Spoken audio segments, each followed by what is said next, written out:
All right, so today's game is going to have to do with a little bit of money and how you spend your money and budgeting, although it is totally, completely different than probably how you've ever thought of it before, which is why I like this game. This is a very interesting sort of change up from the typical budgeting and money sort of way of thinking. So here's how it'll go. We are going to think of how you would spend your money, what your budget would be, what would be the priorities, what would get the greatest allotment of money each month, in that budget, in that monthly budget, if the goal was to feel as much joy, sweetness, and peace in life, all right? We often in our games talk about what brings you joy, what brings you peace, what does the sweetness in life feel like to you, because we love the inner world and focusing on that in our games. And the inner world is really important, but it usually doesn't get superimposed on things that are very practical and very much in the outer world, like money and budgeting. And so we're going to try to fuse those. And so if you haven't already sort of taken some time to get centered and think about things like peace, joy, and sweetness in your life, in your world, in your experience, then go ahead. I mean, like I said, we've done a lot of that, so you may already have your finger right on those. But if not, even just for a moment, like, okay, what brings me peace? What brings me joy? What takes me into the sweetest place of sweetness in life? What are those states like for me? What do they actually feel like? What things do I do to get myself there? What things happen outside of me that get me there? What brings those things? Think about those. And then once you kind of get centered with those, then the next part is, all right, now draw up your budget,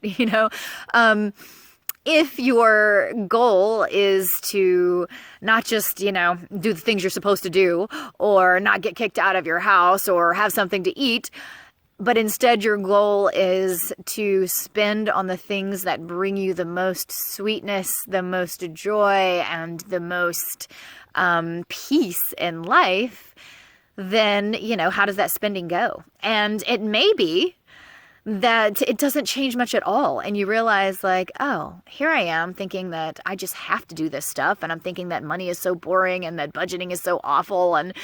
But actually, when I look at it this way and realize like, I'm actually just doing things to bring peace, joy, and sweetness in my life, then you have a whole new outlook on it. It doesn't seem quite as boring, does it? It's kind of more like luxurious and great. If, you would spend that such and such amount of money on that particular food or whatever, because that does bring you peace, joy, and sweetness, well then, you might feel better about it instead of feeling guilty about it.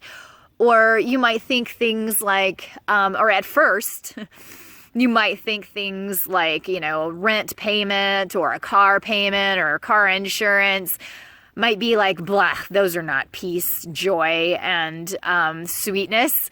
And you might kind of disjoint those two things. But then upon further reflection, you might realize like, no, that gives me great peace, to actually have a car of my own and drive around and be able to get where I need to go. And it gives me great joy too. And it is part of the sweetness of freedom in life that I feel. So, again, you might then have some new appreciation for the things that feel really mundane and like have-tos in your life. You might realize that you don't spend your money according to that at all. You might realize like, oh my gosh, my budget would be completely different if I was going for peace and joy and sweetness. I wouldn't spend on half of the stuff I spend on. I spend on things that I think are going to make me, let's say, appear a certain way, but they don't actually give me real joy. Or even just something like,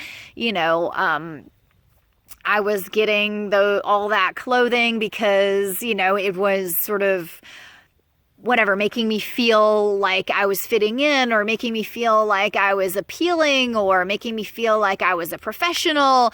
It was like giving me an image that I wanted, but like, does any of it really, if my goal gets to just be, instead of like professionalism or acceptance or, some sort of prestige or image, like if my goal gets to just be like total joy and sweetness and peace, like, none of that brings me actual peace. None of that brings me actual joy. I would totally spend way less on, that thing or the electronics or, whatever it is that you might be spending on that are for other reasons, or even you don't even know what the reasons are. I mean, this is a good inquiry kind of to get in there and ask yourself, like, God, why do I even spend money on all the different services, electronic services that I do, different, subscriptions and stuff for tech, whatever. Does any of it bring me joy or peace or sweetness, and maybe it does. Maybe your Netflix subscription brings you tons of joy, but then again, maybe half of the other things that you pay for, you're just like, I do it because I feel like I have to for school and I need that kind of technology for this or for that or for my job or, and it's just, I feel like I have to, but none of it brings me joy or peace, or the sweetness, like, nope, not at all. Then okay, like, either way, this is just an interesting inquiry. Some of it you might not be able to change. Some of it you might actually legitimately need for work. So, but does the job sort of then bring you the joy or the sweetness? And if it doesn't, you can inquire further there, well, but it does bring me peace to like have a job and to be able to pay for my food or, whatever it is. And you can run yourself in circles. You can, because, pretty much almost every have to that you have in your life does end up circling back around to one of those things eventually. Yes, okay, but if I didn't have a job, then I wouldn't have the money to even be able to spend on the things that bring me joy and peace and sweetness. Like, absolutely. Otherwise, they wouldn't feel like have-tos. I mean, that's kind of the definition of a have-to. However, there is still a way that you can look at them and realize like, oh, but I could prioritize joy and sweetness and peace a little more. There is a way that I could spend or, do this in such a way that those things get hit first. And it's not like 20 steps down the chain where like ultimately it ends back up to where I need this for joy, but like a closer step in that chain. And then that just brings a quicker resolve or reward of that need for joy or peace or the sweetness. It lets you feel it faster because it's not several steps down the chain, and it does make it feel like there's more purpose in your spending, like you get it. It's like more aligned with you and what brings you what you actually need in life. And so I'm not, though, like, disclaimer, I'm not necessarily advocating doing this activity and then, using it as like the only budgeting tool from now on, like, that it's even possible to just use the experience of joy, sweetness, and peace as the way to write your entire monetary budget each month. Like, that may be impractical.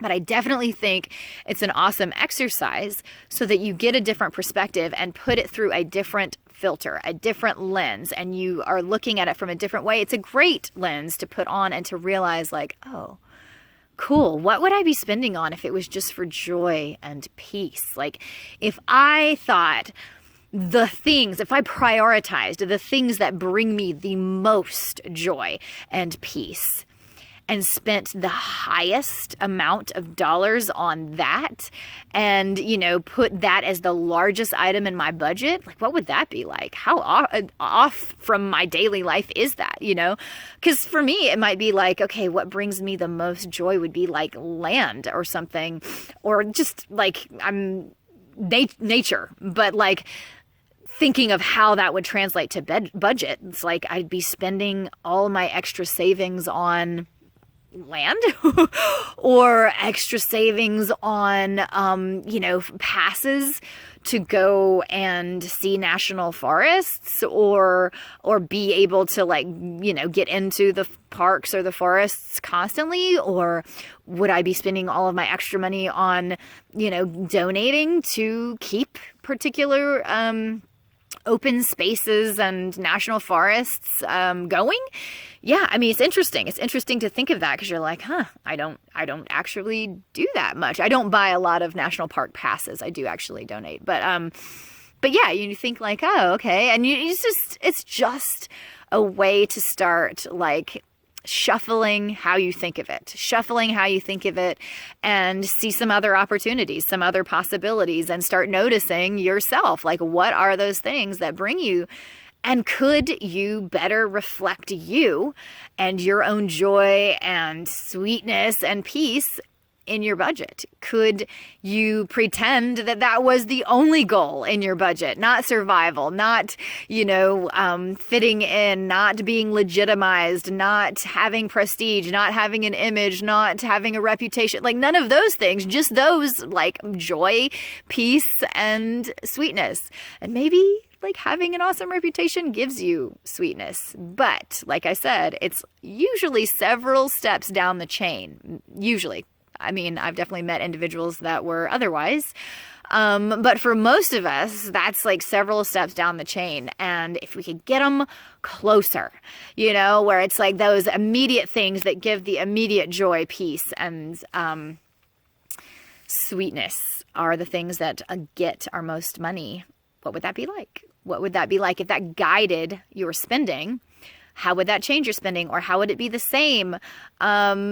How would that help you to appreciate your spending or to appreciate the value of money and budgeting anyway? What kind of different take would that give you on something practical and potentially mundane like a budget?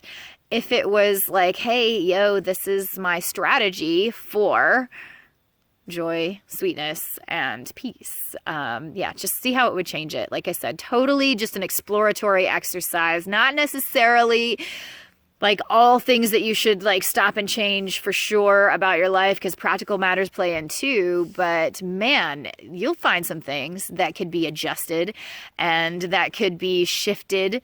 And you'll also find some things about yourself that you maybe didn't know. So see how you like it.